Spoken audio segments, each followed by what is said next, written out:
Baiklah, Assalamualaikum warahmatullahi wabarakatuh. Perkenalkan, nama saya Ahmad Farhan Afdol dari lokal MPI 5D.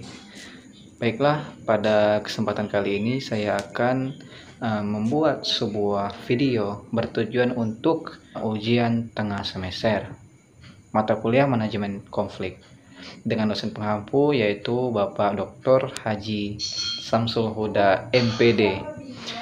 Baiklah teman-teman sekalian, pada kesempatan kali ini saya akan membahas sebuah tema penyebab konflik, eksistensi dan jenis konflik itu sendiri teman-teman. Bahwasannya kita tahu negara kita merupakan negara yang besar, negara kita merupakan bangsa yang besar, negara kita merupakan sebuah keanugerahan yang diberikan oleh Allah dengan berbagai macam kekayaan. Bukan kekayaan alam saja, yaitu kekayaan agama, ras, suku, bangsa, dan bahasa. Makanya teman-teman dijuluki bahwasannya negara kita ini merupakan negara yang multikultural. Artinya semua perbedaan agama, ras, suku, bangsa, dan bahasa sekalipun, adat istiadat sekalipun diterima di negara kita ini. Maka tidak heran teman-teman jikalau negara kita ini sering terjadinya konflik, sering terjadinya perbedaan pandangan, baik itu pandangan dalam perbedaan menyikapi perbedaan agama, sosial, dan lain sebagainya. Maka dari itulah tugas kita, bagaimana kita menjaga kerukunan antar sesama bangsa kita ini. Nah, maka teman-teman kalau ditanya penyebab konflik itu apa sih? Nah, penyebab konflik itu banyak sekali teman-teman, mulai dari perbedaan kepentingan dan agama, perbedaan bahasa, dan lain sebagainya. Adapun faktor penyebab konflik, yang pertama adalah perbedaan individu yang meliputi perbedaan pendirian dan perasaan. Artinya, jikalau seorang individu sama individu lainnya menimbulkan perbedaan pola pikir, tak heran sering terjadi konflik antara individu satu sama individu lainnya. Yang kedua adalah perbedaan latar belakang kebudayaan.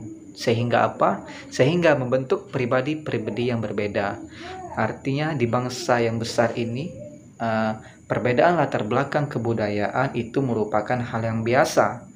Ketika terjadi konflik itu merupakan hal yang biasa. Tergantung kita lagi menyikapi bagaimana kita menangani konflik tersebut, bagaimana kita menyelesaikan perbedaan pandangan di dalam kebudayaan kita tersebut. Yang ketiga, faktor penyebab terjadi konflik adalah perbedaan kepentingan antara individu ataupun kelompok. Tentunya di dalam personality seseorang ataupun di dalam kelompok seseorang pasti memiliki pandangan yang berbeda-beda. Bisa dikatakan bahwa kepala sama-sama hitam, tetapi setiap personal memiliki perspektif yang berbeda-beda. Maka dari itu, tidak heran jikalau ada perbedaan kepentingan antar individu dan kelompok bisa menyebabkan konflik. Yang keempat, teman-teman, faktor penyebab terjadi konflik adalah perubahan-perubahan nilai yang cepat dan mendadak di dalam masyarakat. Nah, yang menjadi pertanyaan adalah bagaimana kita menyikapi perbedaan kepentingan tersebut sehingga tidak terjadi perpecahan di dalamnya. Nah, itulah teman-teman faktor penyebab terjadinya konflik dan latar belakang terjadinya konflik. Sangat banyak teman-teman penyebab terjadi konflik itu apa dan yang melatar belakangi terjadi konflik itunya apa.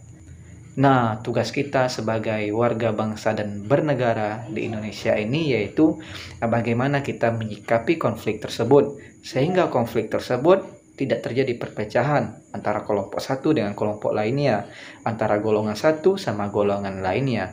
Itulah diperlukan kita untuk mengedepankan nilai-nilai toleransi di dalam agama kita.